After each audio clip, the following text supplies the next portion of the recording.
Tom's Hardware recently released an article talking about how 3DS prices have increased by 76%, making them in some cases almost as much as a Switch 2. I recently bought a new 3DS XL, and since the 3DS has been making the rounds in the news again, I wanted to see for myself, is it really worth the price? I got my 3DS about a month ago and took it with me to a trip to California. Not only that, but it was basically my only gaming device for the entire month of December. So let's talk about it. Now, I'm not going to bore you with a history lesson, but if you didn't know, the 3DS was released in 2011, and the subsequently named new 3DS was released in 2014. I got the original 3DS as a kid in 2011 for Christmas. This right here is my childhood 3DS that I got in 2011. Unmodded and still in near perfect condition, I absolutely babied the thing. I loved it. Eventually I grew out of it, forgot about the 3DS line altogether, and became primarily a PC gamer. But while me and many others forgot about the 3DS line, something changed. I've talked about this on my channel before, but long story short is that gaming companies stopped making pocketable consoles. And so today, the latest and greatest console you can still really buy is the new 3DS. And it's not actually new, as the latest ones were produced in 2020. So the newest possible new 3DS you can get is still at least 6 years old. So with the prices soaring, all the news surrounding these consoles, and now my personal experience with it in 2026, something became immediately obvious to me. While these consoles are great, I'm not so sure they're worth the price. And I think something weird is going on. Now, if you don't know the reason these consoles are going for such a high price, especially the new models, it's because of a few combining factors. Number one is emulation not being adequate. Most of the time, once a console gets old enough, emulation can actually become a better way to experience those games. Purists will argue there's nothing better than playing on original hardware, but I beg to differ. In cases like the Nintendo Switch, if you emulate Switch games, you can play with HD textures, patches, mods, higher frame rate, and play the game in 4K. All things that are impossible to do on the original Switch, but objectively improve the experience. With the 3DS line, however, this just isn't true. Emulation on the 3DS has a lot of compromises. Playing games that require a stylus are very difficult to get right on emulation, whether you're using a phone, computer, or dedicated Android gaming device. Also, the 3D screens have yet to be properly implemented on any other technology. So the only way to experience the original 3D of a 3DS game is actually on a 3DS. So the end result is the 3DS is the best and definitive way to play most 3DS games.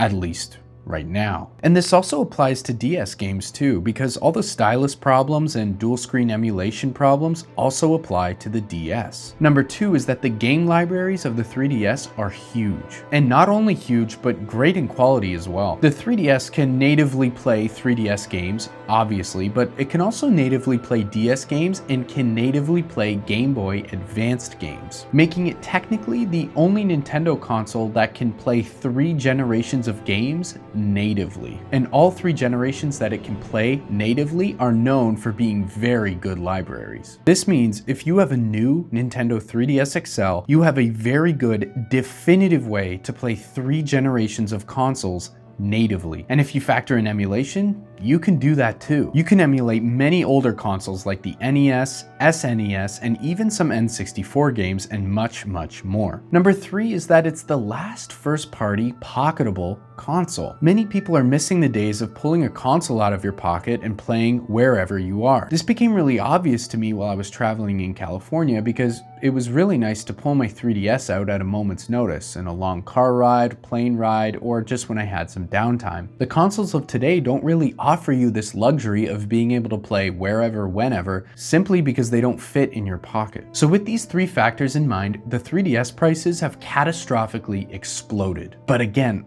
are they really worth it? I'm gonna make a bold statement and say, as great as they are, as cool as they are, for most people, they're not worth $300 to $400. Let's talk about why real quick, because there are some very serious drawbacks I think most people are neglecting, ignoring, or just forgetting. I want to try and pin down who this console is actually for, and who it's not for. Because many of you, maybe like me, were debating in your head whether to actually buy it or not. Or you're simply curious what's going on. I recently got this model. It's actually a Japanese LL model from 2014. By some miracle, this new 3DS XL I found on Facebook Marketplace was in near perfect condition. No scratches, came with a charger, and has dual IPS screens. If you don't know, some 3DSs came with IPS screens and some came with TN screens. The IPS screens are more sought after as they have better colors and viewing angles. I wasn't even caring when I bought it, just got blessed when I checked it after. Mine also came pre-modded, so after doing some resetting and updating, I had a fresh slate, near perfect condition, modded new 3DS XL. The only noticeable blemish was some slight yellowing in the top screen, something that's normal for Japanese models like mine. Fortunately, it's completely unnoticeable when actually playing games. I found this 3DS for only $200. Now, that's still technically a lot because it's about MSRP when the console first launched, but looking at the prices now, it was a pretty good deal. More importantly though, for me, this was my budget.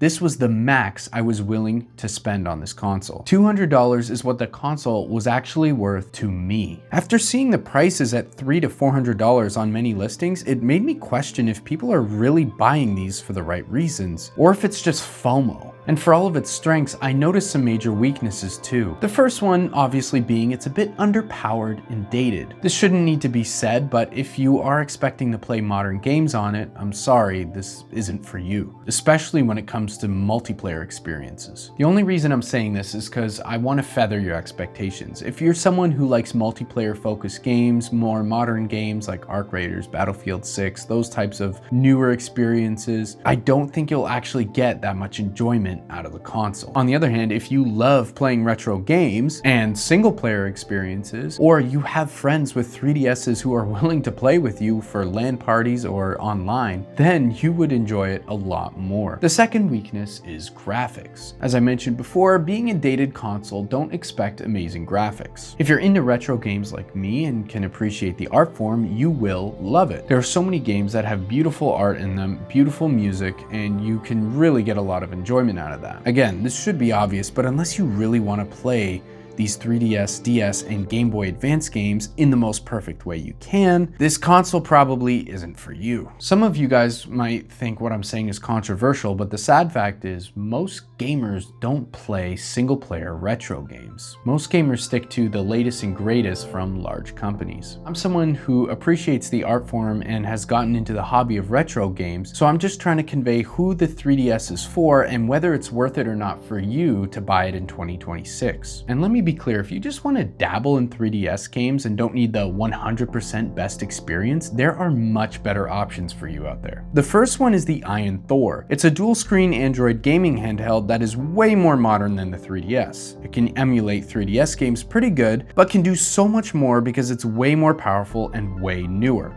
So for the same price as a used 3DS, I'd say go for the AYN Thor. You'll still be able to have a great experience, but you'll be able to do so much more, like even emulating PC games and Switch games. If you're someone looking into the gaming market and want a more PC-oriented handheld with a bit more modern experiences, something like the Steam Deck is great, and I highly recommend that as well. It's a bit more money, but it's also a great option. Again, the point of all this is to question, do you really need a 3DS? You who are watching this video, ask yourself right now, do I really need this? Is it really worth it for me? This is a question only you can answer, and I'm sure some of you like me are looking for the perfect 3DS experience, but I'm sure that also many of you are not. Many people probably don't know what the options are. And maybe for you it is worth $400 because that's your hobby, that's your passion. For me, it was worth $200. That was my limit. But if you're patient, I think you can find them for more reasonable prices on places like Facebook Marketplace. Now, if this is your passion and your hobby, I don't want to discourage you from buying it. I just want you to question, are you just giving into a crazy consumeristic culture of just buying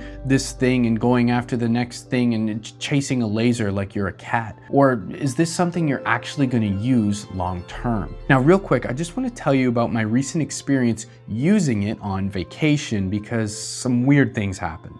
On vacation, I went to California, mainly stayed in the LA area, but I did one key thing. I took my 3DS with Street Pass enabled everywhere with me, and I went through plenty of busy places. I went on the Santa Monica Pier, I went through malls, shopping centers, parts of LA, Beverly Hills, Hollywood, Griffith Observatory. But the important thing was I brought my 3DS with me everywhere. And you know what's sad? I didn't Street Pass a single person the entire time. If you don't know what Street Pass is, it's basically when two 3DSs are switched on and you walk by each other, they'll trade a little bit of information. For example, you'll trade a Mii character, which can let you play it through a little mini game, or you can trade game data. When I was a kid, I used to get Mario Kart 7 ghost data and be able to race other people's ghosts. Now, after being in one of the biggest cities in the world for 2 weeks, leaving my DS switched on, walking in the busiest places I could find, I think it's fair to say that Street Pass is nearly dead. I didn't Street Pass a single person the entire time. I was hoping that there would be at least one other person out there with a 3DS, but that's just 2026. And this console released over 10 years ago. And what's funny is I got baited one day by my 3DS. I saw the Street Pass light on, but realized my old 3DS and my new 3DS just Street Passed each other. Now, the strength of the 3DS during this time really shined.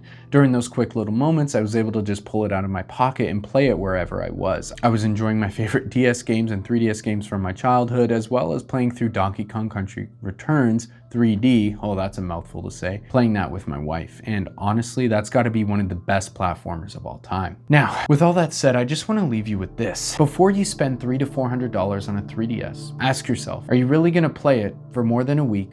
Or is it just gonna become another device that collects dust on a shelf? Thanks for watching.